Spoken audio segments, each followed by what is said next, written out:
जय जिनेंद्र। मुनिराज अपनी आत्मा के कल्याण के लिए और उसको पवित्र करने के लिए कितना कठोर तप करते हैं, है ना। देखो तो ये मुनिराज भी कितनी शांत मुद्रा में खड़े हुए हैं, मेडिटेशन कर रहे हैं। अरे ये क्या, मुनिराज के गले में ये सांप कहाँ से आया?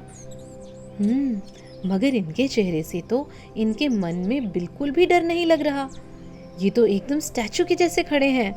और इस मरे हुए सांप पर तो बहुत सारी चींटियां भी चल रही हैं। और मुनिराज को चींटियों ने कितनी जगह से काट लिया है। आप जानना चाहोगे मुनिराज पर ये सांप कहाँ से आया और मुनिराज ये इतने शांत कैसे रह पाते हैं? आज हम आपको एक बहुत ही इंटरेस्टिंग स्टोरी बताने वाले हैं। अब से लगभग अप्रॉक्सीमेटली 2500 साल पहले, 2500 साल पहले, मतलब अराउंड 500 BC, राजा श्रेनिक, जिनका एक नाम बिंबिसार भी था, वो अपने सैनिकों के साथ शिकार करने के लिए जंगल गए हुए थे। देखो तो एक राजा who suppose to protect everyone, जिसको सबकी रक्षा करनी चाहिए, वो खुद असहाय जीवों को शिकार कर रहा है।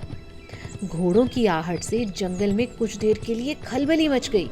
सभी एनिमल्स अपनी जान बचाने के लिए इधर उधर छुपने लगे। तभी राजा को थोड़ी दूर कुछ प्रकाश सा, कुछ रोशनी, कुछ लाइट सी दिखाई दी। जब निकट पहुंचे तो उन्होंने देखा कि पेड़ के नीचे यशोधर मुनिराज खड़े होकर ध्यान में मग्न थे एकदम।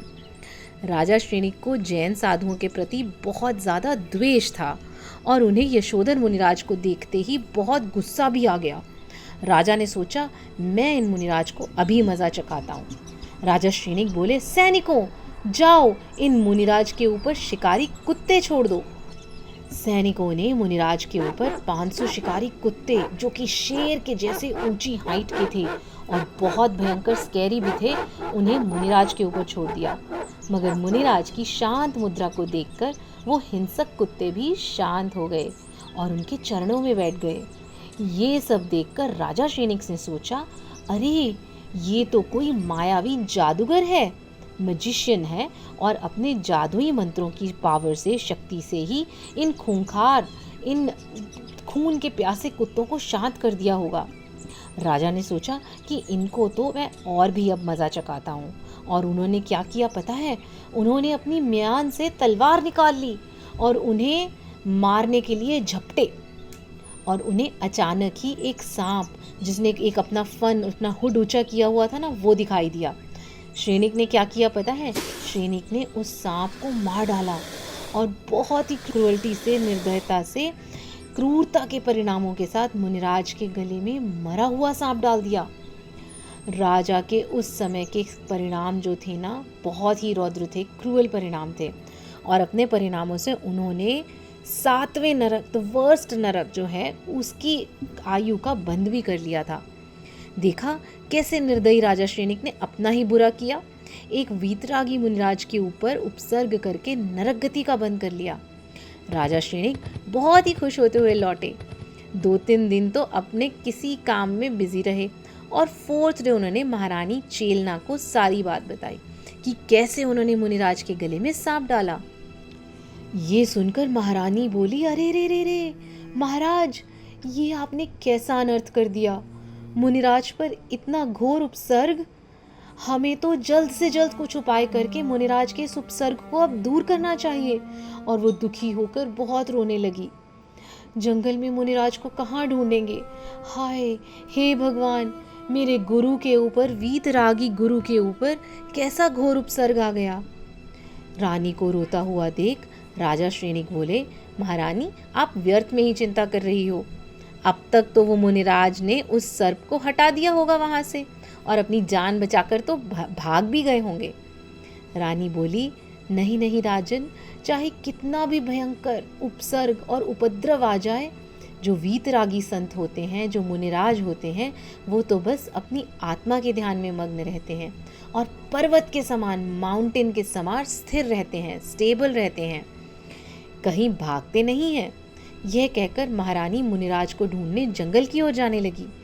यह देखकर राजा श्रेनिक बोले, अरे तुम कहाँ जंगल में घूमती रहोगी, रुको रुको, मैं भी साथ में चलता हूँ। और महाराज भी उनके साथ उनकी सेना लेकर चल पड़े। और वहाँ मुनिराज यशोधर तो चिंतन कर रहे थे कि राजा ने मेरे गले में सर्प डालकर मेरा बड़ा उपकार किया। उन्होंने मुझे जो कष्ट दिया, ये तो उनका बहुत बड़ा उपकार है। अब इसमें समता रखकर मुझे महान कर्मों की निर्जरा करनी है। यहाँ ये शरीर तो मुझसे अलग है, बॉडी तो कर्मों से मिली है और मैं तो केवल आत्मा हूँ, कर्म रहित हूँ। ये शरीर तो टेम्पोरल है, नाशवान है, एक दिन खत्म हो जाने वाला है। और इस प्रकार 12 भावनाओं का चिंतन करते हुए मुनिराज वहाँ शांति से खड़े रहे। ऐसे खड़े खड़े कुछ दिन हो गए। तब राजा रानी उन्हें ढूंढते ढूंढते उनके पास आए और उन्हें वैसे ही ध्यान में खड़ा देखकर एकदम स्टन्ड हो गए। मुनि महाराज के प्रति उन्हें इमेंस रिस्पेक्ट जाग गई। दोनों का शरीर आनंद से रोमांचित हो गया। उन दोनों ने उन्हें नमस्कार किया और प्रदक्षिणा दी। रानी चेलना ने जल्दी से गले से सांप निकलवाया। सांप की वजह से हजारों चींटियां मुनिराज को पूरी तरह से ढकी हुई थीं और चींटियों ने तो बहुत जगह से मुनिराज को काट भी लिया था, जिनसे कि मुनिराज के शरीर पर बहुत स्वेलिंग आ गई थी। महारानी चेलना ने क्या किया पता है? उन्होंने चीनी लेकर कुछ दूर उसका छिड़काव कर दिया। सभी चींटियां धीरे धीरे मुनिराज के शरीर से हटने लगी और चीनी पर चली गईं।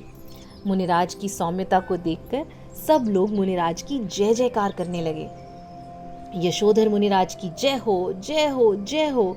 मुनिराज के शरीर को साफ किया गया, चंदन का लेप किया गया और फिर राजा रानी मुनिराज के सामने हाथ जोड़कर बहुत ही श्रद्धा से बैठ गए।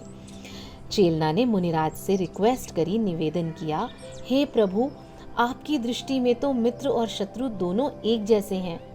प्रभु, हमसे जो अपराध हो गया, जो अवज्ञा हो गई, हमें उसके लिए क्षमा करें, फॉरगिव करें। तब मुनिराज ने सबको आशीर्वाद देते हुए कहा, धर्म वृद्धि रस्तु, मतलब आप सभी के धर्म की वृद्धि हो। यह सुनते ही राजा श्रेनिक बोले, हे मुनिराज, ये क्या, आपने तो मुझे भी आशीर्वाद दिया। मैंने आपको इतना कष्ट पहुंचाया, इतना उपसर्ग किया, फिर भी आपको मुझसे कोई हेट्रेड नहीं, कोई द्वेष भाव नहीं।